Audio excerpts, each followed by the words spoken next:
Maxwell Sterling stood in his son's empty bedroom at 3 a.m., holding the boy's favorite stuffed lion, the one police found abandoned near the garden shed. 48 hours ago, 5-year-old Ethan had kissed him goodnight and whispered, "I love you, Daddy," in that small, hopeful voice children use when they're not sure the words will be enough. Now those words played on repeat in Maxwell's head like a song he'd never paid attention to until it was too late. His son had been missing for 36 hours, and the woman Maxwell planned to marry hadn't shed a single tear. Victoria Ashford sat in the living room downstairs, surrounded by FBI agents and search coordinators, looking like a porcelain doll in her cream cashmere sweater. Beautiful. Composed. Perfect. Too perfect. While other household staff sobbed openly and neighbors organized volunteer search parties, Victoria remained calm enough to answer every question with practiced precision, pausing only to check her phone with the kind of focus someone reserves for messages that actually matter. Subscribe before the next twist catches you off guard. Comment below where you're watching from. Let's build a community that pays attention. Maxwell descended the curved marble staircase of his Manhattan penthouse, each step heavier than the last. The home that cost $18 million felt like a mausoleum. Ethan's laugh used to echo through these halls, back when Sarah was alive, back when this family still knew how to be a family. Now the only sounds were police radios crackling with coordinates and search grid updates that led nowhere. "Mr. Sterling," Detective Morrison approached with tired eyes that had seen too many missing children. "We've expanded the search to a 5-mile radius. Checked security footage from every building in the neighborhood. Your son didn't leave the property on foot, and no vehicles entered or exited during the time frame." "Then he's still here," Maxwell's voice cracked. "He has to be still here. We've searched every room, sir. Twice. Then search again." Maxwell's hands trembled as he gripped the banister. "My son is 5 years old. He doesn't just vanish." But Ethan had vanished. Disappeared from his own bedroom sometime between midnight and 6 a.m. 2 nights ago. His bed was made, unusual for a kindergartner.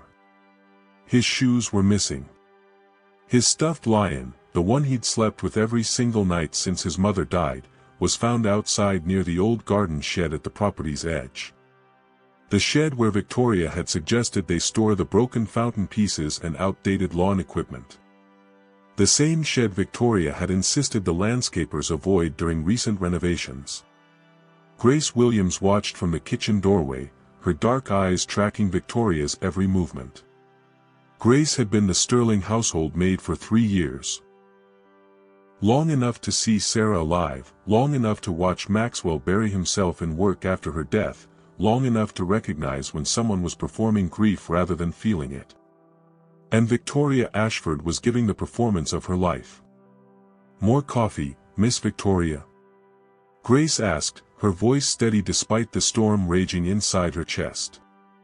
Victoria glanced up from her phone, irritation flashing across her face before the mask slipped back into place. "No, thank you, Grace. I'm fine." But her eyes said something different. They said, "Why are you still here? Why are you watching me?" Grace had been watching Victoria for months, ever since the woman appeared in Maxwell's life like an answered prayer 6 months after Sarah's funeral. Victoria was everything Maxwell thought he needed: sophisticated, cultured, comfortable in his world of charity galas and board meetings. She never mentioned his grief. Never pushed him to talk about Sarah. Never asked uncomfortable questions about why his 5-year-old son had stopped speaking in complete sentences. Victoria made everything easy. Comfortable. Convenient. And that was exactly the problem. Real love wasn't easy. Grace knew that. She'd loved her husband Marcus for 7 beautiful years before cancer took him. She knew that love meant sitting with someone's pain, not papering over it with champagne and promises of fresh starts. She knew that loving a man with a grieving child meant loving that child first, not treating him like an obstacle to be managed. Victoria treated Ethan like a stain on expensive upholstery, something to be covered up or removed entirely. "Grace, could you bring me those files from my study?" Maxwell called out, his voice hollow with exhaustion. As Grace moved through the penthouse, she passed Ethan's playroom. His toys sat untouched, arranged in the careful way only adults organize children's things. Ethan never played there anymore. After Sarah died, he'd retreated into himself, speaking only in whispers, spending hours drawing pictures of his mother in heaven. The therapists called it complicated grief. Maxwell called it heartbreaking. Victoria called it inconvenient. Grace paused at the playroom window. From here, she could see the garden below, the manicured lawns, the stone pathways, the old shed that had stood on the property for decades before Maxwell bought it. Police officers moved through the space with flashlights, searching behind every bush and bench.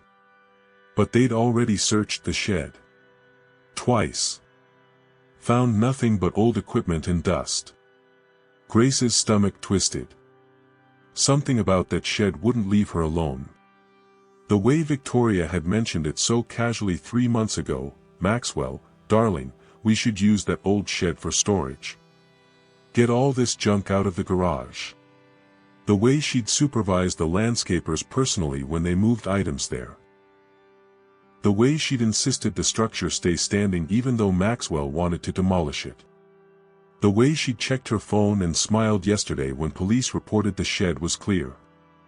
Grace pulled out her own phone and opened the Notes app. She'd started documenting things weeks ago, small moments that felt wrong but couldn't be proven. Victoria whispering to someone on the phone in French, a language Grace knew she spoke fluently despite telling Maxwell she didn't. Victoria's sudden weekend trips to Connecticut where her cousin lived, except Grace had overheard the address given to the driver, and it wasn't residential.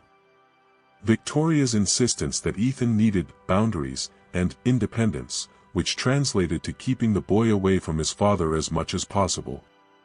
And then there was the morning Ethan came to breakfast with tears in his eyes, telling Grace that Miss Victoria said Mommy wants me to come to heaven soon. Grace had confronted Victoria privately. The woman had laughed it off as a misunderstanding, something about Ethan mishearing a conversation about guardian angels. But Grace saw the flash of anger in Victoria's eyes, the kind of anger that comes when someone's mask slips and they're caught. She'd started watching more carefully after that. Started noticing things. The way Victoria tensed whenever Ethan entered a room.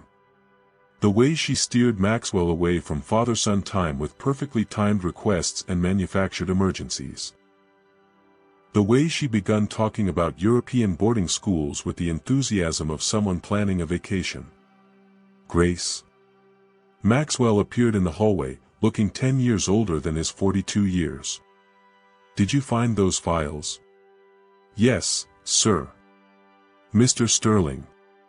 Grace hesitated, the files clutched to her chest. "I need to tell you something about Miss Victoria." "Not now." Maxwell's voice was sharp with exhaustion and barely controlled panic. "My son is missing. I can't, whatever staff issues you have, they can wait." "It's not about staff issues. Grace. Please." His eyes were red-rimmed, desperate. "I can't lose Ethan. He's all I have left of Sarah. He's everything." The words landed like stones in Grace's chest. He's everything. But Maxwell hadn't had dinner with Ethan in 3 weeks. Hadn't read him a bedtime story in months. Hadn't noticed his son was terrified of the woman sleeping in his mother's bedroom. Money bought a lot of things, but it couldn't buy back time. It couldn't buy attention. It couldn't make a father see what a maid saw simply by being present. "Of course, Mr. Sterling," Grace whispered, handing him the files. She returned to the kitchen, her mind racing. The police weren't looking in the right places. They were trained to search for evidence of kidnapping, of breaking and entering, of strangers with evil intentions.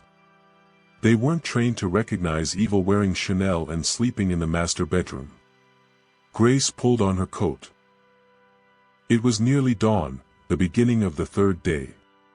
She thought of Marcus in his final hours, how she'd held his hand and promised she'd keep living, keep loving, keep protecting people who needed protecting. Ethan needed protecting. That little boy with his mother's green eyes and his father's lonely heart needed someone to see him. She stepped outside into the pre-dawn darkness, frost crunching under her shoes. The garden stretched before her, beautiful and cold.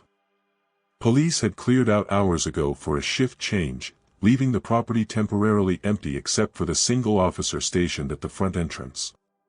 Grace moved toward the shed, drawn by an instinct she couldn't name. The door was unlocked, police had left it that way. Inside, she found exactly what they'd reported: lawn equipment, old furniture covered in tarps, broken fountain pieces waiting to be hauled away. She stepped carefully through the space, her breath forming clouds in the frigid air. Behind a stack of stone cherub statues, she noticed something odd. The ground looked different, more disturbed than the rest of the packed earth floor. Someone had smoothed it recently, but not quite well enough. Grace knelt down, her knees protesting. She pressed her palm flat against the cold ground. And then she heard it. A sound so faint she thought she'd imagined it. A scratching. Weak. Desperate. Coming from beneath her hand. "Oh God," Grace whispered. "Oh God, no." She pressed her ear to the ground. There it was again. Scratching. And something else. Something that made her blood turn to ice. A child's breath. Shallow. Rattling. Fading. Grace's scream shattered the dawn silence. "Help. Someone help. He's here. Ethan's here." She began clawing at the dirt with her bare hands, fingernails breaking, palms bleeding. The ground had been packed down hard, compressed deliberately. 6 inches down, her fingers hit wood. "No, no, no, no," Grace sobbed, digging faster. "Baby, hold on. Miss Grace is here. Hold on, baby." Police officers came running. Maxwell crashed through the shed door, wild-eyed and gasping. "What, Grace, what?" "He's buried," Grace choked out. "Someone buried him here. We need shovels now." The next 10 minutes moved in slow motion and high speed simultaneously. Officers appeared with tools. Maxwell fell to his knees and dug with his bare hands alongside Grace, both of them covered in dirt and tears. They hit the wooden crate at 2 feet. At 4 feet, they could pry the top loose. At 6 feet, they lifted the lid and found Ethan. His lips were blue. His small body was limp. His eyes were closed. "No," Maxwell's voice broke on the word. "No, son, no, no, no." Grace didn't hesitate. She pulled Ethan's tiny body from the crate and began CPR, her hands moving with the muscle memory of the first aid course she'd taken years ago. 30 compressions. 2 breaths. 30 compressions.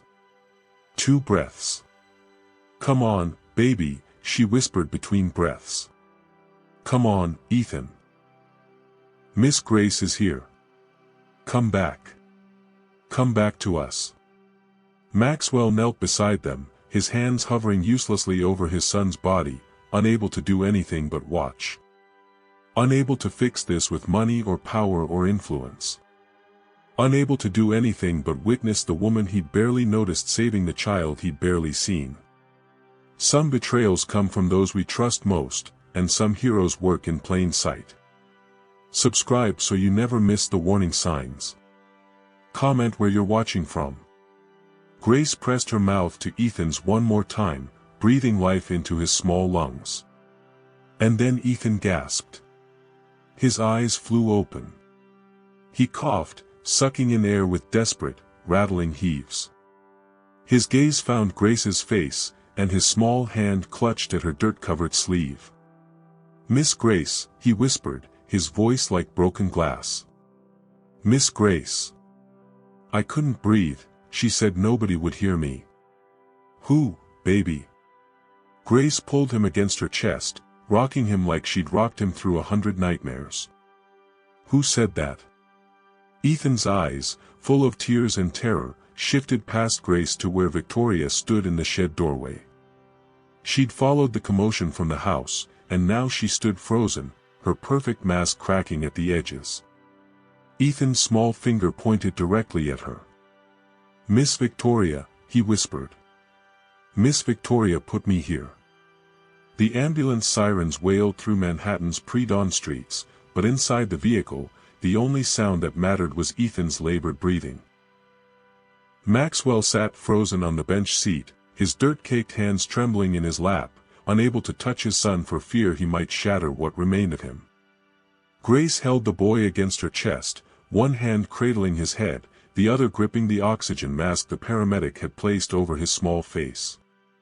Ethan's fingers clutched her uniform, the same way he'd clutched his mother's hospital gown 2 years ago when they'd let him say goodbye. "BP's stabilizing," the paramedic announced, checking monitors. "Core temperature's still dangerously low." "How long was he down there?" "We don't know," Maxwell's voice came out strangled. "Hours. Maybe days." The paramedic's expression darkened, but he said nothing. They both understood what hours buried alive did to a child's body. What it did to their mind. Detective Morrison rode in the front seat, his phone pressed to his ear. "I don't care if she's a billionaire's fiancée. Victoria Ashford is now a suspect in the attempted murder of a 5-year-old. Find her. Now." But Victoria was gone. In the chaos of Ethan's rescue, she'd slipped away from the shed, away from the property, away from the questions that would have torn her perfect facade into irreparable pieces. Police had found her bedroom empty, closet doors flung open, designer luggage missing. Her phone went straight to voicemail. Her credit cards hadn't been used. She'd vanished as efficiently as she'd tried to make Ethan disappear. Maxwell finally found his voice. "Grace." His eyes were hollow, ancient. "How did you know? How did you know to look there?" Grace's jaw tightened. She'd been trying to tell him for weeks that Victoria was dangerous, but he'd been too consumed by grief, too blinded by the promise of moving forward, too desperate to believe someone could love him again. Now his son had nearly died for that blindness. Evil hides behind beautiful faces. Like and subscribe before you miss it. "I watched her, Mr. Sterling," Grace said quietly. "I watched how she looked at Ethan like he was a problem to solve. I watched how she kept you away from him with meetings and social obligations that suddenly couldn't wait. I watched her supervise the landscapers when they moved things to that shed, personally overseeing every detail like she was preparing something." Maxwell's face crumbled. "I didn't see it. God help me, I didn't see any of it." "You weren't looking," Grace said, not unkindly. "You were surviving. There's a difference." The ambulance pulled into New York Presbyterian's emergency bay. Medical staff swarmed the vehicle, transferring Ethan to a gurney with practiced efficiency. A doctor barked orders about hypothermia protocol and oxygen saturation levels. They wheeled him through automatic doors that Maxwell's wealth had donated money to install, past a pediatric wing his late wife had helped fund, into a trauma room where dollars meant nothing and only skill mattered. Grace tried to follow, but a nurse stopped her gently. "Family only, ma'am." "She's family," Maxwell said sharply. "She's more family than anyone." They let her through. For 3 hours, doctors worked to stabilize Ethan's condition. His body temperature had dropped to dangerous levels. His oxygen-deprived brain needed monitoring. His psychological state was fragile, volatile. The attending physician, Dr. Reeves, pulled Maxwell aside with the kind of careful expression doctors reserve for devastating news. "Your son is alive because someone found him when they did," Dr. Reeves said. "Another hour, maybe less, and we'd be having a very different conversation. As it stands, he'll recover physically. Mentally." She paused. "Mr. Sterling, Ethan experienced severe trauma. He was conscious while being buried. He knew what was happening to him. That kind of terror in a child his age can cause lasting damage." Maxwell's legs nearly gave out. Grace steadied him with a hand on his elbow. "We have excellent child psychologists on staff," Dr. Reeves continued. "But he's going to need time, patience, and intensive therapy. He's going to have nightmares.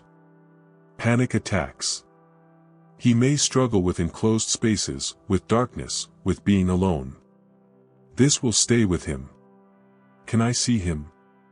Maxwell's voice broke on the question. "He's asking for Grace." The words hit Maxwell like a physical blow. His son, freshly rescued from a nightmare, wanted the maid. Not his father. The woman who'd saved his life, not the man who'd failed to protect it. "Of course," Maxwell whispered. "Grace, please." Grace squeezed his arm once, then followed Dr. Reeves down the corridor to Ethan's room. The boy looked impossibly small in the hospital bed, surrounded by monitors and 4 lines. His face was pale, his lips still tinged blue, but his green eyes, Sarah's eyes, were open and alert. "Miss Grace," he whispered when she entered. "You came back. I'll always come back, baby." Grace pulled a chair close and took his small hand in both of hers. "You're safe now. I promise you're safe." Ethan's eyes filled with tears. "She said nobody would hear me. She said Daddy didn't want me anymore because I made him sad when he looked at me. She said I reminded him of Mommy dying and that's why he was never home." Grace's heart splintered. "Oh, sweetheart. That's not true. None of that is true. Subscribe so a child's voice is never silenced again. Like now." "She put me in the box," Ethan continued, his voice trembling. "It was dark. I couldn't move. I tried to yell but dirt got in my mouth. I thought about Mommy. I thought maybe she was waiting for me like Miss Victoria said. But then..." His grip tightened on Grace's hand. "Then I heard you singing." Grace blinked back tears. "You heard me singing. In my head. The lullaby you always sing when I have bad dreams. The one about the mockingbird. I kept hearing it, and I knew I had to stay awake because you wouldn't let me go. You never let me go." Grace pulled him as close as the medical equipment allowed, this small boy who'd survived what no child should endure, and let herself cry. Not the silent tears she'd shed while cleaning his empty playroom or folding his clothes. Real, gasping sobs for the innocence stolen, the trust shattered, the childhood interrupted. Maxwell appeared in the doorway, hesitant. Ethan saw him and something complicated flickered across his young face: fear, hope, confusion, longing. "Daddy?" His voice was small. "Are you mad at me?" Maxwell crossed the room in 3 strides and fell to his knees beside the bed. "Mad at you? Ethan, no. God, no. I'm not mad. I'm sorry. I'm so desperately sorry. Miss Victoria said you wished I was never born because then Mommy wouldn't be dead." The cruelty of it stole Maxwell's breath. Victoria hadn't just tried to murder his son, she'd tortured him with lies first, poisoning his mind before she tried to stop his heart. "Your mother and I wanted you more than anything in this world," Maxwell said, his voice raw. "When she died, I didn't know how to live without her. I got lost in my grief and I forgot the most important thing she left me, you. I forgot to see you. But that's on me, son. Not on you." Never on you. Ethan studied his father's face with the intensity only children possess, searching for truth in the cracks of grown-up words. Whatever he found there must have satisfied him because he reached out one small hand and touched Maxwell's tear-stained cheek. "I missed you, Daddy. I missed you too, buddy. Every single day." Grace stood quietly, preparing to give them space, but Ethan's hand shot out and grabbed her sleeve. "Don't go. I'm just stepping outside." "No." Panic edged into his voice. "Don't leave. She might come back." "Victoria won't come back," Maxwell said firmly. "I promise you, she will never get near you again." But even as he spoke, his phone buzzed with a text from Detective Morrison, Ashford caught at JFK. "Ticket to Paris. She's in custody. Lawyered up. Won't talk." Another text followed immediately. Security footage from 3 days ago shows someone else at the property that night. Male. 6'2". We're running facial recognition. Maxwell's blood ran cold. Victoria hadn't acted alone. Someone had helped her bury his son alive. Someone who was still out there. The worst betrayals come in pairs. Like and subscribe, you'll need to see what happens next. He looked at Ethan, finally sleeping under sedation, his small hand still clutching Grace's sleeve even in unconsciousness. He looked at Grace, whose vigilance had been the only thing standing between his son and a shallow grave. And he made a decision that would change everything. "Grace," he said quietly. "I need you to tell me everything you noticed about Victoria. Every detail. Every suspicion. Everything I was too blind to see."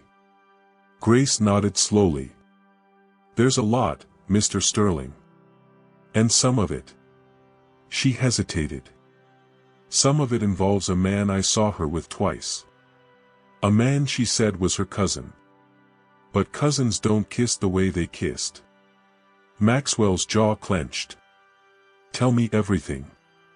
Outside Ethan's hospital room, Detective Morrison waited with security footage queued on his tablet. The male figure was clear enough in the frame.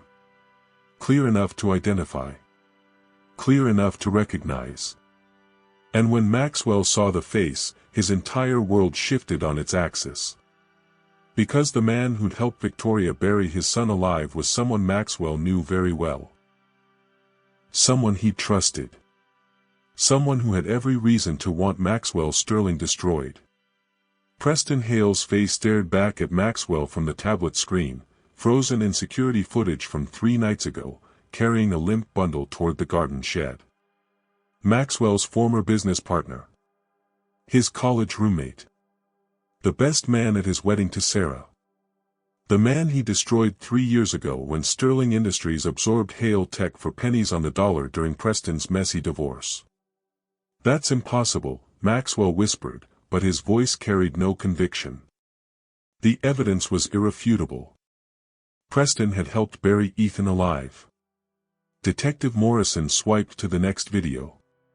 This one showed Victoria meeting Preston at a cafe 6 months ago, long before she'd accidentally bumped into Maxwell at that charity auction. Their body language spoke volumes, intimate touches, synchronized movements, the kind of familiarity that took years to build, not minutes. "We pulled phone records," Morrison said grimly. "They've been in contact for 18 months. Victoria Ashford isn't even her real name. It's Victoria Chen. She was Preston Hale's executive assistant before his company collapsed. She never worked in philanthropy. Every reference you checked was fabricated." Maxwell's world tilted. The woman he'd nearly married, the woman he'd let sleep in Sarah's bedroom and eat breakfast with his son, had never existed. She was a construct built specifically to infiltrate his life and destroy it from the inside. Some people wear masks so perfect you never see the monster underneath. Like and subscribe. Grace stood beside him in the hospital corridor, her expression unreadable. I tried to tell you she wasn't who she claimed. That day I saw them together at the Central Park fountain. They weren't acting like cousins, Mr. Sterling. They were planning something. Why didn't you push harder?" The words came out harsher than Maxwell intended, laced with guilt and misdirected anger. Grace's eyes hardened. "I did push. You told me you couldn't deal with staff drama while your son was missing. You told me to wait." She paused. "You've been telling me to wait for 3 years, Mr. Sterling. Wait while you worked 16-hour days. Wait while you missed Ethan's kindergarten graduation. Wait while Victoria convinced you to send him to boarding school. I'm a maid. You paid me to clean your floors, not save your family. But I tried anyway because that little boy deserved someone who saw him." The truth of her words landed like physical blows. Maxwell had spent 3 years running from his grief, building walls with work and wealth, and Grace had been the only one standing between his son and total abandonment. Not the nannies he'd hired. Not the therapists he'd paid. Grace, who made $12 an hour and stayed late without overtime because love didn't punch a clock. "You're right," Maxwell said quietly. "You're absolutely right." Before Grace could respond, Morrison's phone rang. He answered, listened, then his expression shifted into something dark and urgent. "We've got Victoria in interrogation. She's waiving her right to remain silent. Says she wants to tell her side of the story." He paused. "Says she wants Maxwell to hear it personally." 20 minutes later, Maxwell sat behind a two-way mirror watching Victoria Ashford, or Chen, or whoever she really was, sip water with perfect poise. She'd been arrested at JFK attempting to board a flight to Paris, but her designer clothes showed no wrinkles, her makeup remained flawless. She looked like she was waiting for a spa appointment, not confessing to attempted murder. Detective Morrison entered the interrogation room with his partner, Detective Walsh. They settled into chairs across from Victoria, who smiled like they'd come for afternoon tea. "Miss Chen," Morrison began, "you've waived your right to an attorney." "I don't need an attorney," Victoria interrupted, her voice honey smooth. "I didn't break any laws. You buried a 5-year-old child alive. I gave a suffering child peace." She said it with the conviction of someone who genuinely believed it. "Have you seen that boy? Watched him? He hasn't been truly alive since his mother died. He cries himself to sleep every night. Barely speaks. Jumps at shadows. His own father can't stand to look at him because he's a walking reminder of everything Maxwell lost." Maxwell's hands clenched into fists. Grace, sitting beside him in the observation room, placed a steadying hand on his arm. "So you decided to murder him?" Walsh's voice dripped with disgust. "I decided to reunite him with his mother." Victoria's expression remained serene. "That boy asked me every day if his mother was happy in heaven without him. He wanted to go to her. I simply facilitated what he already wanted. Evil doesn't always scream, sometimes it whispers mercy. Subscribe before you believe it." "And Preston Hale?" Morrison pressed. "Where does he fit into your twisted logic?" Something flickered across Victoria's face, the first crack in her perfect facade. "Preston understands loss. Maxwell Sterling took everything from him. His company, his reputation, his marriage, his relationship with his daughter. Preston's wife left him when the money disappeared. His daughter stopped speaking to him because he couldn't afford her college tuition anymore. He lost everything while Maxwell bought another yacht. So this was revenge," Walsh said. "This was justice." Victoria leaned forward, her composure finally beginning to fracture. "Maxwell Sterling destroys people and faces no consequences. He crushed Preston's company through legal manipulation and hostile takeover tactics. He left Preston bankrupt while Sterling Industries posted record profits. The universe doesn't balance itself, detective. Sometimes humans have to do it. By murdering a kindergartner. Victoria's eyes went cold. By making Maxwell feel what Preston felt. Powerless. Destroyed. Watching everything that matters slip through his fingers while people with more money and power laugh. Ethan would have died eventually anyway, car accident, illness, something. Children are fragile. At least this way, his death would have meaning. It would teach Maxwell Sterling that wealth doesn't make you untouchable. Maxwell stood abruptly, needing to escape the clinical way she discussed his son's murder. Grace followed him into the hallway where he leaned against the wall, gasping like he'd been underwater. "She's insane," he whispered. "Completely insane." "No," Grace said quietly. "She's calculated. She and Preston spent 18 months planning this, Mr. Sterling. 18 months studying you, manipulating you, positioning themselves. They knew exactly what they were doing." Morrison emerged from the interrogation room, his jaw tight. "She's giving up Preston's location. Says he's at his sister's lake house in Connecticut. We're sending units now." He looked at Maxwell with something like pity. "She also claims there was a backup plan if the burial failed. Said she'd planted evidence to frame Grace for poisoning Ethan's food." Grace's breath caught. "What?" "We found arsenic in your locker at the Sterling residence," Morrison said carefully. "Small amounts, but enough to be concerning. Victoria claims she put it there 3 weeks ago, along with fake purchase receipts in your name. If Ethan had died, you'd have been the primary suspect." Maxwell's world tilted again. They'd planned to not only kill his son but destroy the one person who actually loved Ethan unconditionally. Grace would have gone to prison for a murder she didn't commit, and Maxwell would have been left completely alone, exactly as Preston had been. Why didn't they poison him instead? Maxwell asked. "Why the burial?" "Because poison can be detected," Morrison said. "A child buried during a kidnapping? That's harder to trace. They planned to make it look like an abduction gone wrong.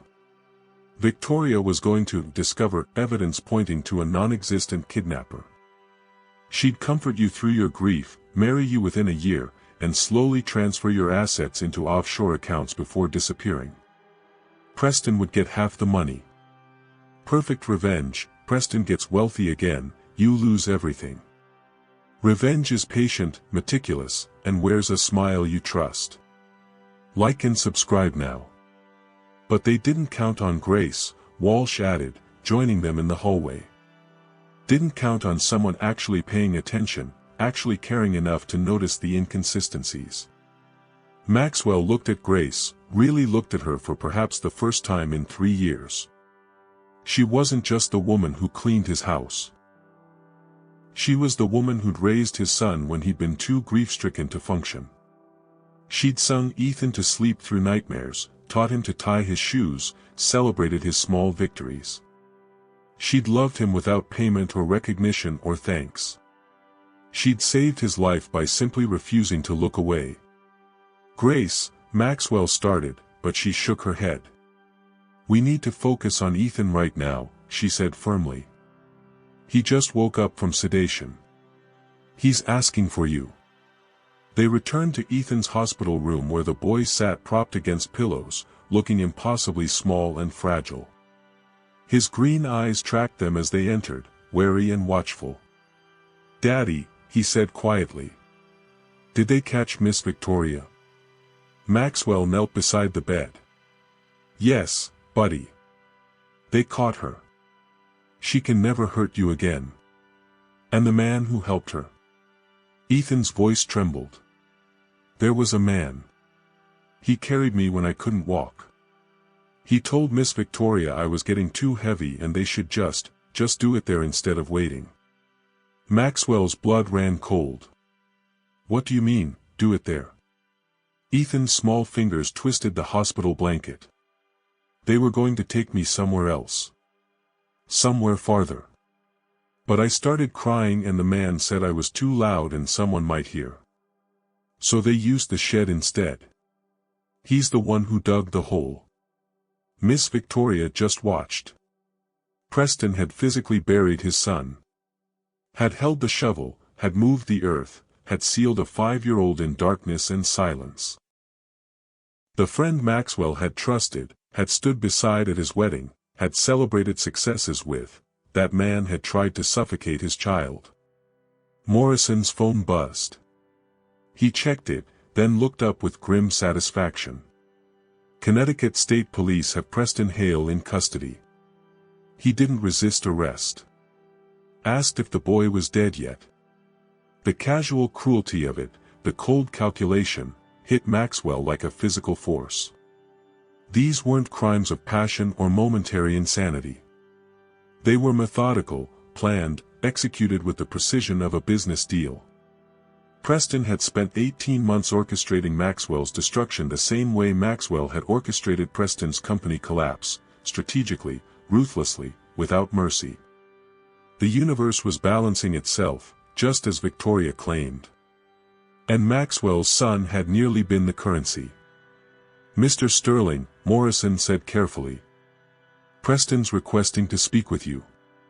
Says there are things you need to know about that business deal 3 years ago. Things that might change how you see this situation." Maxwell's jaw tightened. "I don't care what he has to say. He claims your CFO at the time, Richard Brennan, fabricated evidence to justify the hostile takeover. Says Hale Tech was never failing. Says Brennan wanted Preston's company destroyed for personal reasons and manipulated you into doing it." The name hit Maxwell like ice water. Richard Brennan had resigned 2 years ago, taking a generous severance package and disappearing to the Cayman Islands. At the time, Maxwell hadn't questioned it. Executives retired early all the time. But now? Is he saying I was set up too? Maxwell asked slowly. "He's saying you were both manipulated," Morrison replied. "Says Brennan is Victoria's father. Says this goes back further than any of us realized." The room spun. The rabbit hole went deeper, layers of revenge and manipulation stretching back years. And at the bottom of it all was a 5-year-old boy who'd nearly suffocated in darkness because adults couldn't stop destroying each other. Maxwell looked at his son, at Grace standing protectively beside the hospital bed, at the detectives waiting for his decision. Revenge had brought them all to this moment, Preston's revenge, Victoria's revenge, her father's revenge stretching back to grievances Maxwell didn't even know existed. He could demand to hear Preston's full confession, could unravel every thread of the conspiracy, could find every person responsible and make them pay. Or he could choose something different. "I don't want to talk to Preston Hale," Maxwell said quietly. "I don't care about his justifications or his explanations. I'm done with revenge. It almost killed my son, and I won't let it poison one more second of our lives." He turned to Ethan, whose eyes had filled with tears. "Buddy, I know you've been scared. I know you thought I didn't want you anymore. But that's over. From now on, you come first. Not work, not money, not anything else. Just you." Ethan's small hand reached out, and Maxwell took it, holding his son's fingers like they were the most precious thing in the world. Because they were. 3 days after Ethan's rescue, Grace Williams sat in a windowless room at the Manhattan District Attorney's office, staring at a photograph of herself she'd never taken. In the image, she stood outside a pharmacy holding a bag. The timestamp read 2 weeks before Ethan's burial. The receipt stapled to the photo showed a purchase of rat poison containing arsenic. "This isn't me," Grace said for the 4th time, her voice steady despite the fear coiling in her stomach. Assistant District Attorney Caroline Foster slid another document across the table. "The pharmacy's security footage shows someone wearing your work uniform, your build, your height. The credit card used was registered to your name. How do you explain that?" Grace studied the photo more carefully. The woman's face was turned away from the camera, but the blue maid's uniform was identical to hers. Victoria had access to my locker. She could have taken my uniform. And I never owned a credit card. I use cash for everything because I'm paying off my late husband's medical debt. So you're saying Victoria Chen fabricated all of this? Foster's skepticism was palpable. Yes. Grace met her eyes without flinching. She planned to frame me if the burial didn't work. Detective Morrison already told Mr. Sterling about the arsenic planted in my locker. Foster leaned back, studying Grace with the sharp assessment of someone who'd spent 20 years separating truth from lies. Miss Williams, you're aware that Preston Hale is claiming you were his accomplice? That you helped plan the burial in exchange for $50,000? The words hit like ice water. That's a lie. He says you approached him 6 months ago with information about the Sterling household, Maxwell's schedule, security gaps, Ethan's routines. Says you wanted revenge against Maxwell for how he treated his staff. Innocent people fall when the guilty tell convincing lies. Like and subscribe. Grace's hands trembled. This was Victoria's final trap, the one they'd set in motion before Ethan was even buried. If the murder succeeded, Grace would be blamed. If it failed, she'd still be destroyed. Either way, Victoria and Preston walked away clean or with a scapegoat to shield them from full consequences. Preston Hale is lying to save himself, Grace said quietly. I never met him until I saw him on that security footage carrying Ethan to the shed. Then explain this. Foster produced a bank statement showing deposits totaling $50,000 into an account under Grace's name. The deposit started 6 months ago, small amounts at first, then larger sums, all perfectly timed to suggest payment for information. Grace's vision blurred. The account number meant nothing to her. The bank name was unfamiliar. But the evidence looked damning, systematic, documented, irrefutable. I don't have a bank account, she whispered. I cash my paychecks at the check cashing place on Amsterdam Avenue because banks charge fees I can't afford. Someone opened this account in my name. Someone who had access to my social security number and personal information. Who had that access? Everyone at the Sterling household. It's in our employment files. Grace's throat tightened. But Victoria had the most access. She was planning to marry Mr. Sterling. She could have walked into his home office any time and gone through personnel records. Foster's expression remained neutral, but something shifted in her eyes. Preston Hale also claims you told him about Ethan's selective mutism, his nightmares, his attachment to his mother's belongings. Information only someone close to the child would know. I did know those things, Grace admitted. Because I took care of Ethan when his own father was too buried in grief to see him. I sang him to sleep, made his meals, held him through panic attacks. That's not evidence of conspiracy, that's evidence of me being the only person in that house who treated him like he mattered. The door opened and Detective Morrison entered, his face grim. He handed Foster a folder without speaking. She opened it, scanned the contents, and her entire demeanor changed. Miss Williams, Foster said carefully, we've just received forensic results from the fake credit card and bank account. The fingerprints on the application documents don't match yours. They match Victoria Chen's assistant from her previous employment, a woman named Angela Roth who currently lives in Paris. Grace's breath caught. What? Angela Roth has a criminal record for identity theft and fraud, Morrison added. She worked with Victoria at Preston Hale's company before it collapsed. We believe Victoria hired her specifically to build this frame-up. Angela used your personal information to create a false financial trail that would implicate you.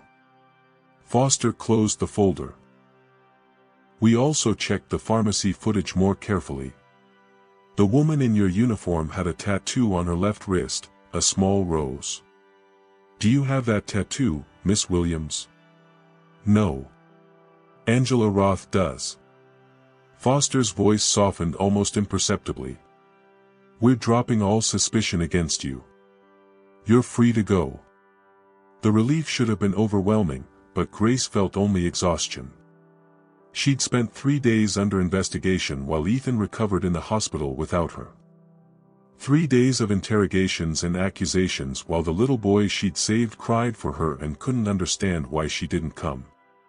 Can I see Ethan now? Grace asked quietly. Mr. Sterling has been requesting your presence, Morrison said. He's been quite insistent that we clear you immediately. 30 minutes later, Grace walked into Ethan's hospital room to find the boy sitting up in bed, his small face lighting up the moment he saw her. Miss Grace. He reached for her with both arms, and she gathered him close, feeling his heartbeat against her chest, alive, warm, breathing. I'm here, baby, she whispered. I'm so sorry I couldn't come sooner. Daddy said the police had to ask you questions, Ethan said, his voice muffled against her shoulder. He said it wasn't your fault. Maxwell stood near the window, looking like he'd aged a decade in 3 days. Dark circles shadowed his eyes. His expensive suit hung loose on his frame. He'd lost weight, lost sleep, lost the careful composure that wealth usually afforded. Grace, he said hoarsely. I'm sorry. I should have stopped them from questioning you. I should have. You couldn't have stopped it, Grace interrupted gently. They had evidence. Fake evidence, but convincing enough.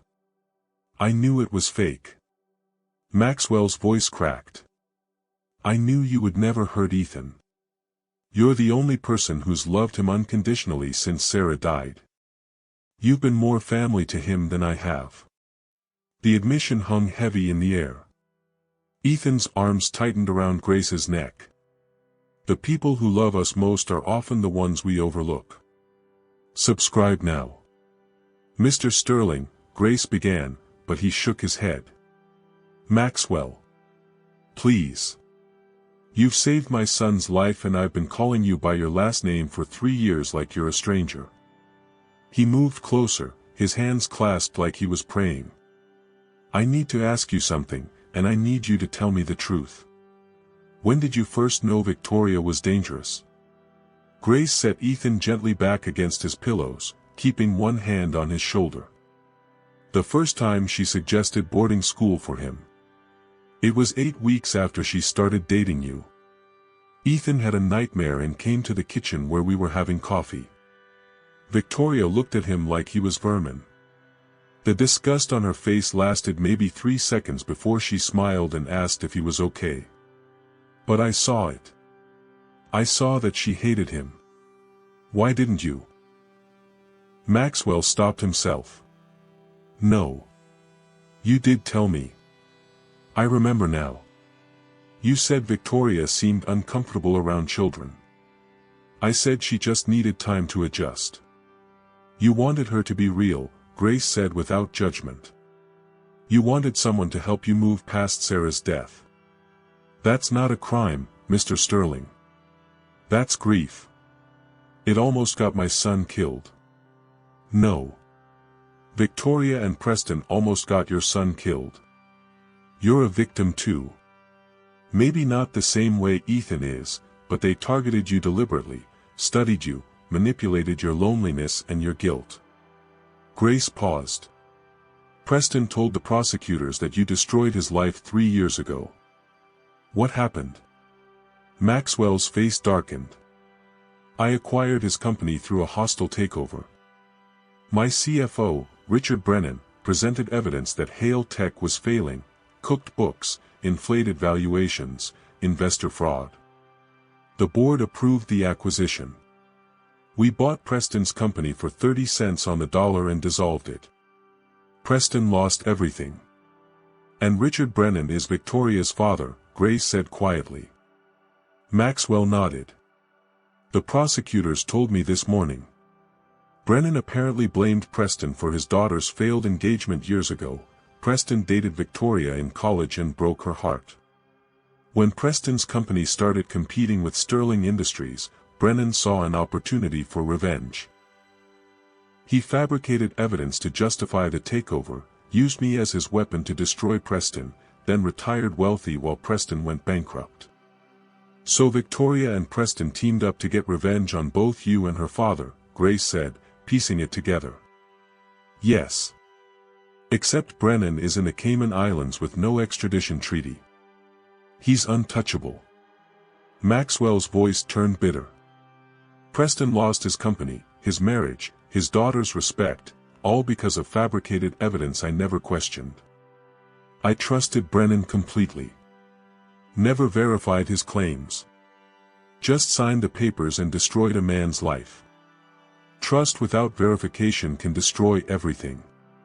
Like and subscribe before it destroys you. Does that make what they did to Ethan justified? Grace asked carefully. No. God, no. Maxwell looked at his son, who'd fallen asleep holding Grace's hand. But it makes me understand how revenge consumes people. Preston didn't just want to hurt me, he wanted me to feel exactly what he felt. Powerless. Betrayed. Watching something I loved being destroyed. Except he chose to hurt a child, Grace said firmly. You can understand his pain without excusing his choices. Preston had options. He could have sued you, exposed Brennan's fraud, rebuilt his life. Instead, he spent 18 months planning to bury a 5-year-old alive. That's not justice. That's evil. Maxwell sank into the chair beside Ethan's bed. The trial starts in 2 months. Preston and Victoria are both facing attempted murder charges, conspiracy, fraud. The prosecutors say they'll both get 25 years minimum. Good, Grace said simply. They want you to testify. About the signs you noticed, the warnings you gave, how Victoria treated Ethan. Maxwell looked up at her. I know it's asking a lot. I'll testify, Grace interrupted. That little boy deserves people speaking truth about what happened to him. I won't let them twist this into something it wasn't. Silence settled over the room, broken only by Ethan's soft breathing and the steady beep of monitors. Grace should have felt relieved, cleared of suspicion, validated in her instincts, proven right about Victoria. Instead, she felt hollowed out by the cruelty of what almost happened. A 5-year-old boy had nearly suffocated in darkness because adults couldn't stop destroying each other. Because a CFO wanted revenge on his daughter's ex-boyfriend. Because a billionaire trusted the wrong person. Because revenge cascaded through generations like a disease no one could cure. Mr. Sterling, Grace said quietly. What happens now? After the trial, after all this is over, what happens to Ethan? Maxwell looked at his son with an expression Grace had never seen on his face before, clear, focused, determined. I'm selling the company. Liquidating most of my assets. We're leaving New York. Leaving. Sarah always wanted to live near the ocean. Somewhere quiet where Ethan could run on the beach and build sandcastles. I told her we'd do it someday when business slowed down. His voice broke. Someday never came. I'm not making that mistake again. That's a big change, Grace said carefully. I'm done chasing wealth that almost got my son killed. I'm done with the world that made Preston desperate enough to become a monster and made me blind enough to miss it. Maxwell met her eyes. I want you to come with us. Grace blinked. Sir. Not as our maid. As family. Ethan needs you. I need you, someone who actually sees him, who loves him, who'll tell me when I'm failing him. Maxwell's hands trembled. I can't pay you what you deserve because there isn't enough money in the world to compensate for what you've done for my son. But I can offer you a home, a family, and a chance to help raise the boy you've already been raising. Tears burned Grace's eyes. Mr. Sterling. Maxwell, he corrected gently. Please. Grace looked at Ethan sleeping peacefully, his small hand still clutching hers even in sleep. This child who'd survived darkness because he'd heard her lullaby in his head. This boy who called for her before his own father because she'd been the one showing up, paying attention, loving him without conditions. She thought of Marcus, her late husband, who'd made her promise to keep living, keep loving, keep being the kind of person who noticed when people needed help. This was what he'd meant. Yes, Grace whispered. I'll come with you. Both of you. Maxwell's shoulders sagged with relief. Thank you. Grace, thank you. Outside the hospital room, the world continued spinning, prosecutors building cases, reporters demanding statements, Preston and Victoria sitting in separate cells crafting competing narratives. But inside this small room, something fragile and precious took root. A broken father learning to see his son. A child learning to trust again. A woman who'd lost everything finding a new family in the wreckage of someone else's revenge. Money couldn't buy this. Power couldn't manufacture it. Revenge couldn't destroy it. It was the one thing Victoria and Preston never understood: real love doesn't require perfection. It only requires presence. And Grace had been present all along.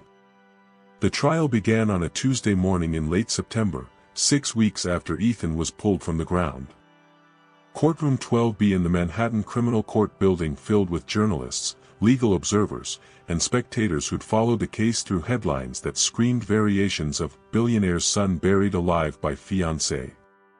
Maxwell sat in the front row with Grace beside him, both wearing clothes that cost less than they used to, a deliberate choice Maxwell had made when he realized how much of his identity had been wrapped in designer labels and luxury brands. Ethan was with a child psychologist in a separate room, spared from watching his nightmare dissected in public. Preston Hale entered first, flanked by 2 officers. He'd lost weight in jail, his expensive suits replaced by an orange jumpsuit that stripped away the polished veneer of success. But his eyes remained sharp, calculating, defiant. When he spotted Maxwell, something cold and satisfied flickered across his face. Victoria came next, and the courtroom collectively inhaled. Even in prison clothing, she maintained an eerie composure, spine straight, chin lifted, movements graceful. She looked like she was walking into a society luncheon, not a trial for attempted murder. Judge Elizabeth Cortez, a no-nonsense woman in her 60s with a reputation for harsh sentencing, gavelled the room to order. The State of New York versus Preston Hale and Victoria Chen. Charges include attempted murder, conspiracy to commit murder, fraud, and child endangerment. The prosecution, led by Assistant District Attorney Caroline Foster, stood and addressed the jury. Ladies and gentlemen, this case is about revenge dressed as love, and greed disguised as justice. The defendants spent 18 months infiltrating Maxwell Sterling's life with one goal: destroy him by killing his 5-year-old son. They nearly succeeded. Preston's attorney, a silver-haired man named Donald Marsh, countered immediately. This case is about a man driven to desperation by systematic destruction. Preston Hale lost everything when Maxwell Sterling orchestrated a hostile takeover based on fabricated evidence. Yes, my client made catastrophic choices. But context matters. This isn't a monster, this is a broken man who watched his life collapse while his destroyer thrived. Desperation doesn't excuse evil, it just explains it. Like and subscribe now. The first witness was Detective Morrison, who walked the jury through the investigation timeline. Security footage showed Preston carrying Ethan to the shed. Phone records documented hundreds of calls between Preston and Victoria over 18 months. Financial records proved Victoria's identity was fabricated. The defendant's planning was meticulous, Morrison testified. They studied the Sterling household for months, identifying security gaps, documenting routines, creating contingency plans. This wasn't impulsive. This was calculated. On cross-examination, Marsh tried to humanize Preston. "Detective, did you investigate the hostile takeover that destroyed Preston Hale's company 3 years ago?"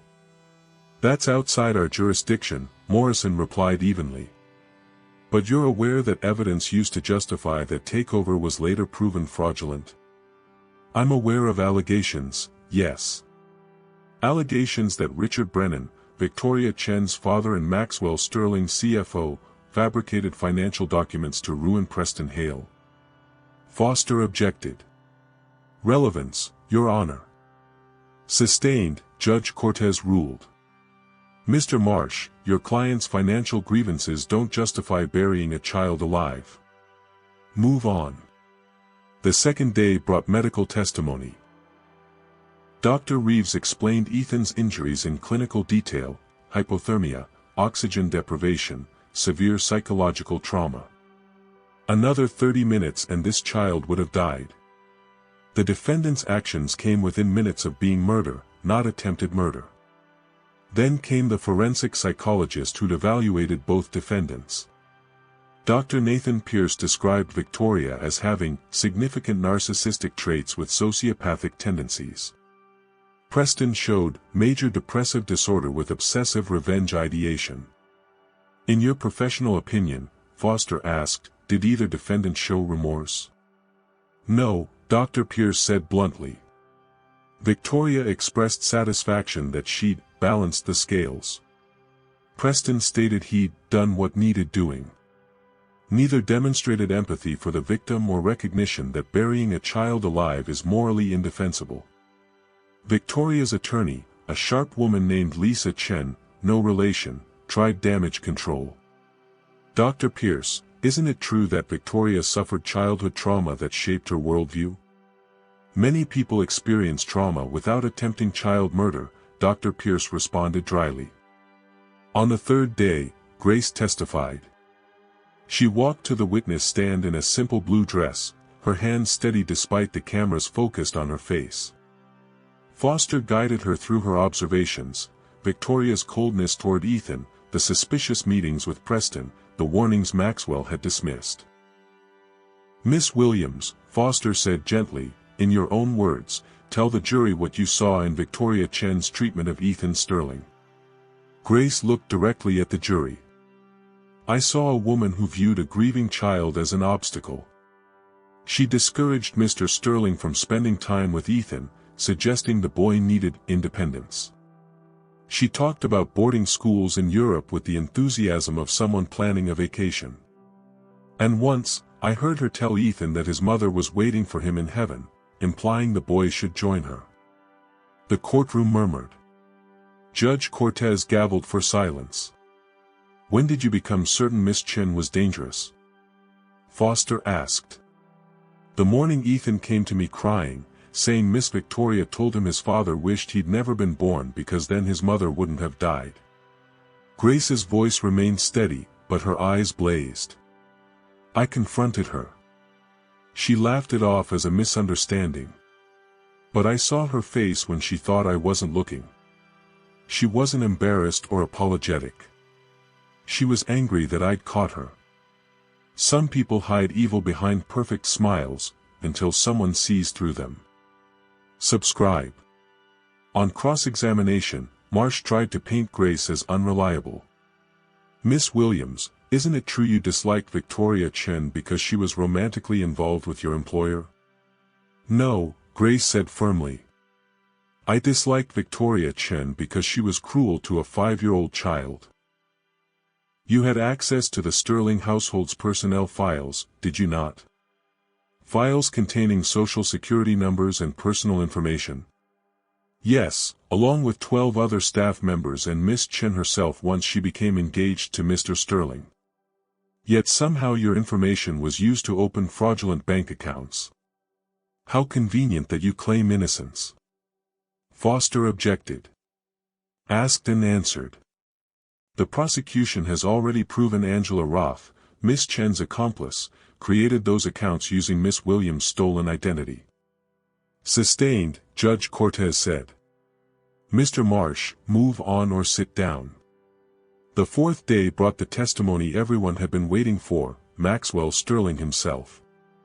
He took the stand wearing a simple gray suit, nothing custom-tailored, nothing that screamed wealth.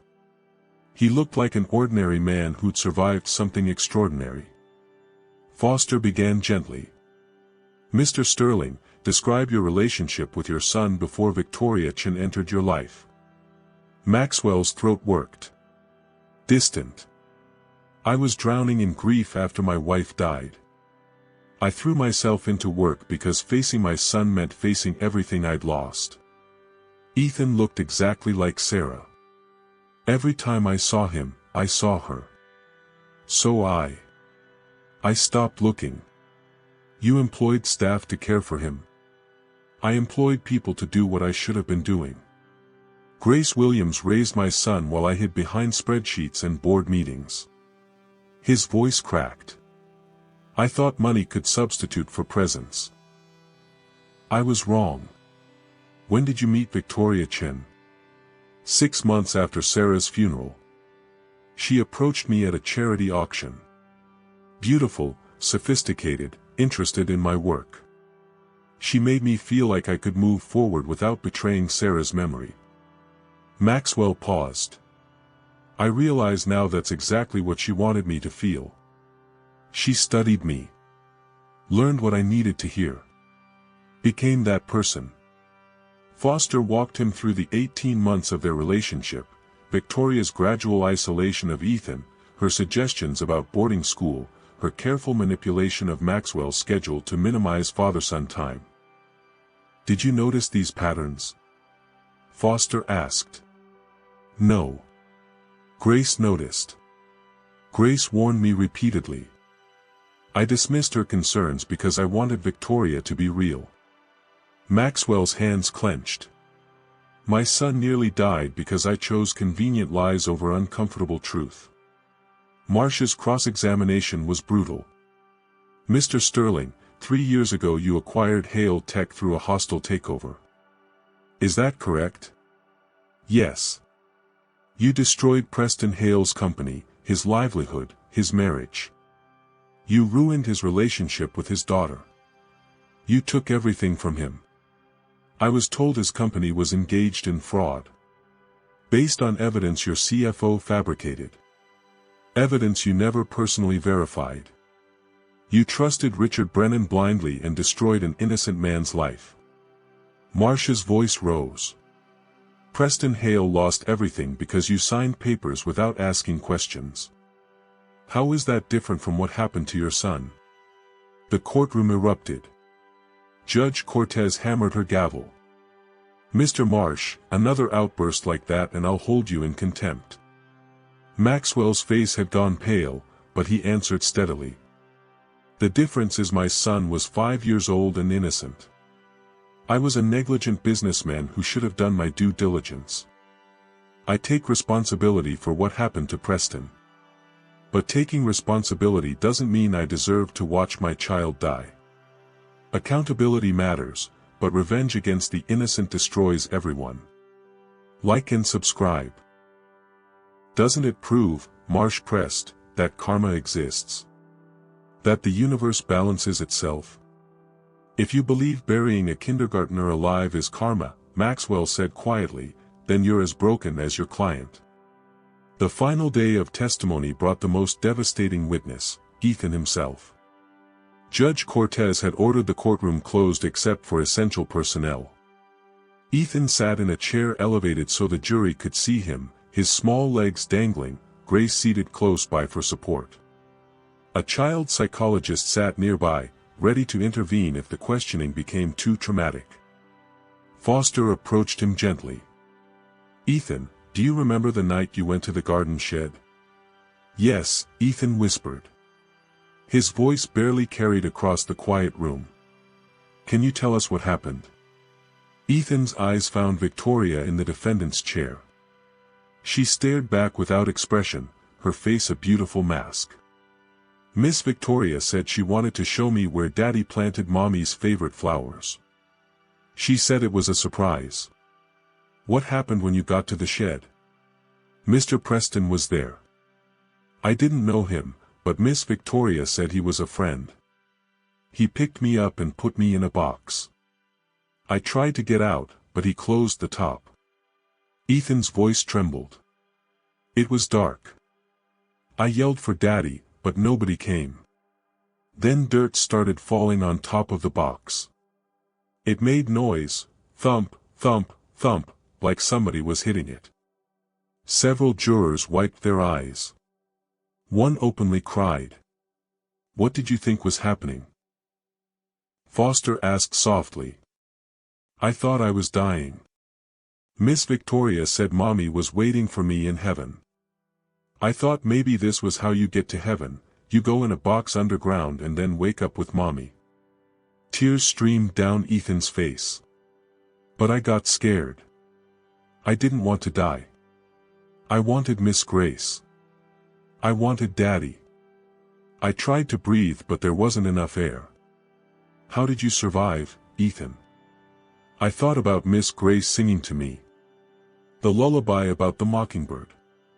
I sang it in my head over and over until everything got fuzzy. Then I heard digging, and Miss Grace was there, and I could breathe again." Foster finished her questioning. Neither defense attorney dared cross-examine. What question could they possibly ask a 5-year-old who'd survived burial? Judge Cortez addressed Ethan directly, her stern face softening. "Thank you for your bravery, young man. You may step down." Grace lifted Ethan from the chair and carried him out of the courtroom. He buried his face in her shoulder, small body shaking with sobs. Closing arguments came next. Foster painted a picture of calculated evil, two adults methodically planning a child's death for revenge and money. They had choices. They chose this. Marsh argued diminished capacity due to Preston's mental state. "My client made horrific decisions born from desperation and documented mental illness. That doesn't excuse his actions, but it should inform sentencing." Lisa Chen tried to separate Victoria from Preston. Miss Chen was manipulated by Preston Hale, used as a tool in his revenge plot. She's as much a victim as anyone. The jury deliberated for 6 hours. They found both defendants guilty on all counts. Sentencing came 2 weeks later. Preston Hale received 30 years without parole. Victoria Chen received 25 years without parole. Both would be middle-aged before they walked free, if they survived prison. Preston showed no emotion when the sentence was read. Victoria's mask finally cracked. She screamed at Maxwell as officers led her away, "You destroyed lives with paperwork. We destroyed yours with justice." Judge Cortez's final words echoed through the courtroom, "You didn't dispense justice. You tortured a child. There's a difference that apparently escapes you both." Outside the courthouse, reporters swarmed Maxwell, Grace, and Ethan. Maxwell made a brief statement. "My son survived because one person paid attention when everyone else looked away. Grace Williams is the hero of this story. I'm just the man learning to be the father I should have been all along. We're leaving New York to start over somewhere quiet. Somewhere Ethan can heal. Somewhere we can be a family. Thank you." As they drove away from the courthouse, Ethan asked quietly, "Daddy, are they gone forever?" Maxwell looked at his son in the rearview mirror. "Yes, buddy. They're gone. They can't hurt you anymore." "Good," Ethan whispered. Then, after a moment, "Can we get ice cream?" Grace laughed, the first real laugh Maxwell had heard from her in weeks. "Yes, baby. We can absolutely get ice cream." And for the first time since Sarah died, Maxwell felt something other than grief when he looked at his son. He felt hope. 6 months after the trial ended, Maxwell Sterling woke to the sound of waves crashing against the shore and his son's laughter drifting through the open window. For a moment, he lay still, letting the unfamiliar peace wash over him.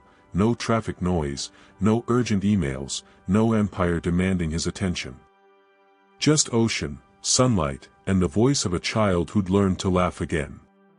He found Ethan on the beach behind their modest cottage, building an elaborate sandcastle with Grace. The boy's bare feet were covered in wet sand, his red shirt dotted with salt spray. Grace sat beside him in a simple sundress, her hair pulled back, her smile genuine and unguarded. "Daddy, look!" Ethan called out when he spotted Maxwell. "Miss Grace and I made a castle with 3 towers and a moat." Maxwell walked down the weathered wooden steps to join them, his feet sinking into warm sand. The cottage they'd rented, and later bought, was nothing like the Manhattan penthouse. 2 bedrooms, a small kitchen, a porch facing the Atlantic Ocean. It cost less than 1 month's maintenance fees on his old residence. He'd never been happier in his life. "That's impressive, buddy," Maxwell said, kneeling beside the sandcastle. "What's the moat for?" "To protect the castle from bad people," Ethan said matter-of-factly. Then he looked up at his father with those green eyes so much like Sarah's. "But we don't need moats in real life anymore, right? Because the bad people are in jail. Sometimes the smallest victories matter most, a child who feels safe again." "Like and subscribe." "That's right," Maxwell said, pulling Ethan close. "You're safe now. We all are." Grace stood and brushed sand from her dress. "I'm going to start breakfast. French toast okay with everyone? With extra syrup?" Ethan asked hopefully. "With extra syrup," Grace confirmed, ruffling his hair before heading toward the cottage. Maxwell watched her go, this woman who'd saved his son and rebuilt their family without asking for anything in return. She'd refused his offers of money, rejected his attempts to compensate her. All she wanted was to be part of Ethan's life, to be the grandmother figure he desperately needed, the steady presence that made home feel like home. "Daddy," Ethan said quietly, drawing Maxwell's attention back. "Do you miss being rich?" The question caught Maxwell off guard. "Do I miss having lots of money?" Ethan nodded seriously. "Kids at school said you used to be really, really rich. Like mansion rich. Now we have a cottage." He said the word cottage without judgment, just observation. Maxwell thought about his answer carefully. 6 months ago, he'd owned a billion-dollar company, a penthouse worth tens of millions, cars that cost more than most people's homes. He'd had power, influence, and the kind of wealth that made problems disappear with a phone call. None of it had saved his son. None of it had protected him from people who wore kindness like a costume. None of it had given him what truly mattered. "I miss some things," Maxwell admitted.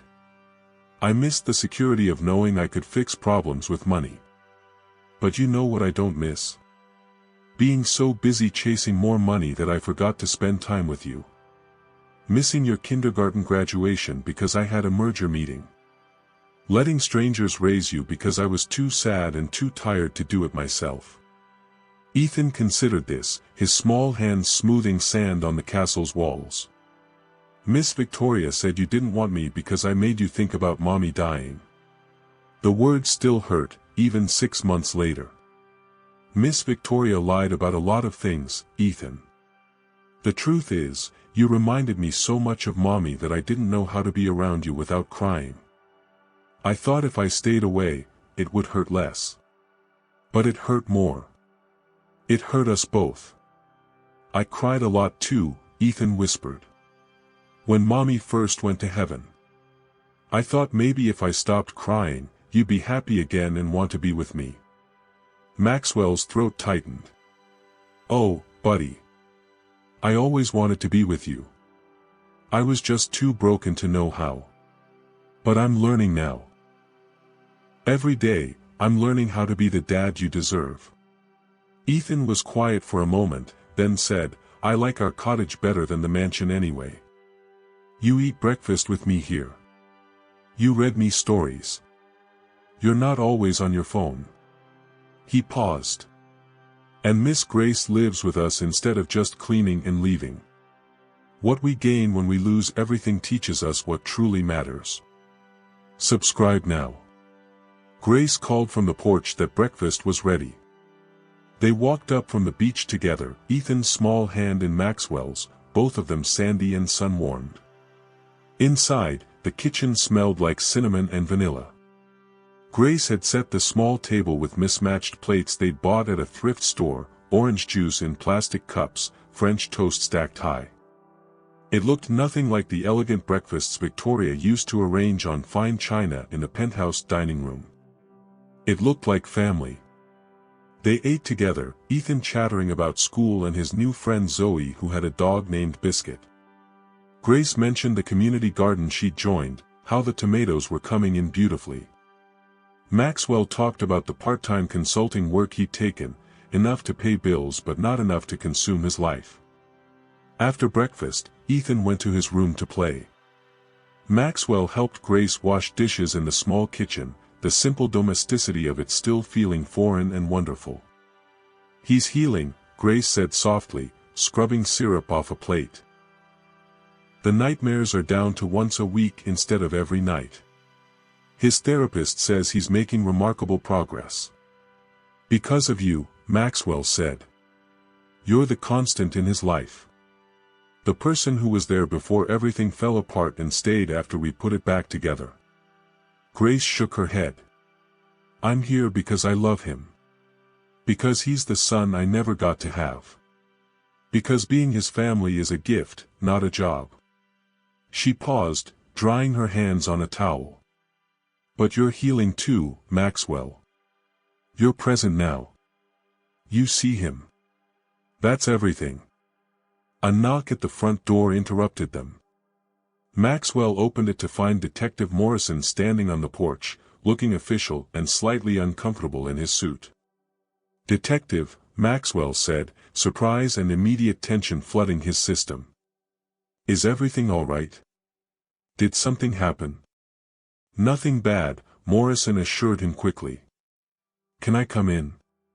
They sat in the small living room, so different from the grand spaces where they'd first met during Ethan's disappearance.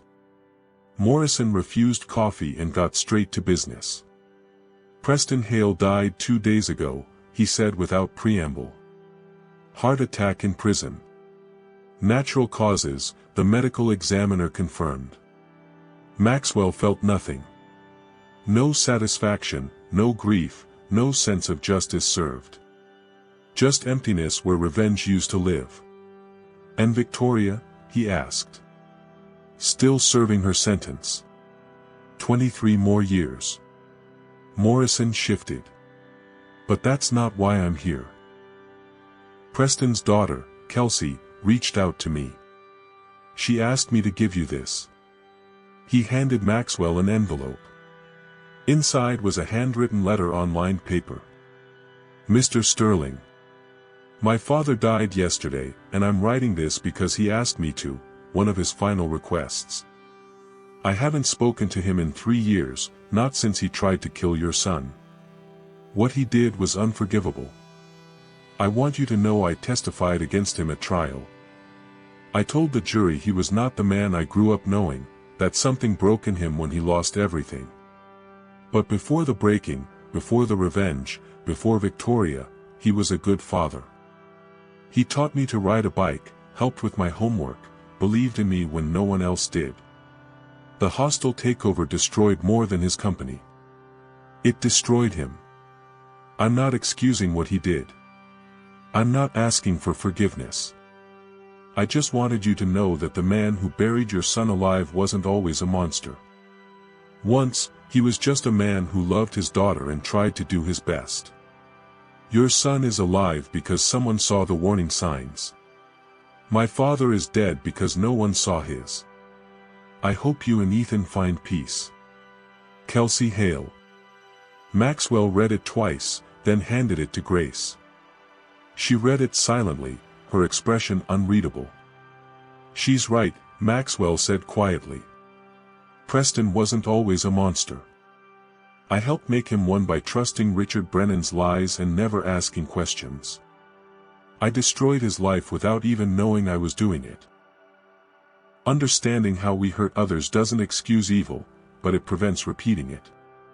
Like and subscribe. That doesn't make what he did to Ethan acceptable, Morrison said firmly. No, Maxwell agreed. But it means we're all capable of becoming what we hate if we're not careful.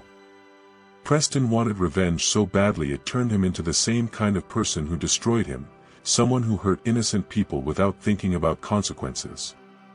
Morrison stood to leave. For what it's worth, Mr. Sterling, you made the right choice. This, he gestured to the modest cottage, the simple life, this is what matters. The other stuff just gets in the way.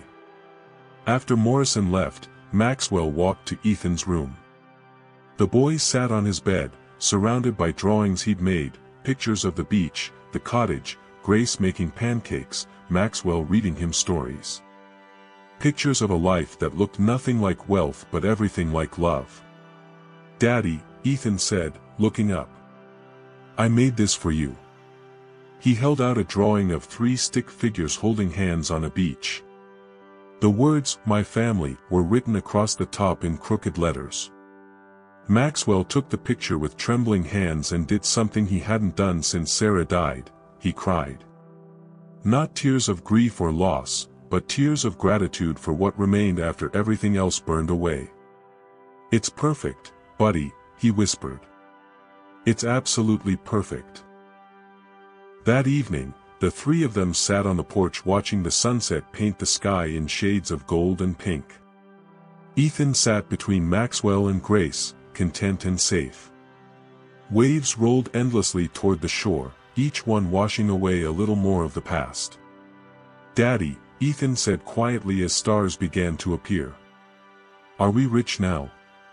Maxwell looked at his son, alive, healing, laughing again, and at Grace, whose love asked nothing and gave everything. He looked at the ocean, the simple cottage, the drawings on the refrigerator, and the peace that money had never been able to buy. Yes, buddy, Maxwell said, pulling both Ethan and Grace close. We're the richest people in the world. Ethan smiled and leaned against his father's shoulder. Grace squeezed Maxwell's hand. And for the first time in years, Maxwell Sterling understood what wealth actually meant. It meant this. Just this. Nothing more, nothing less. Everything that truly mattered.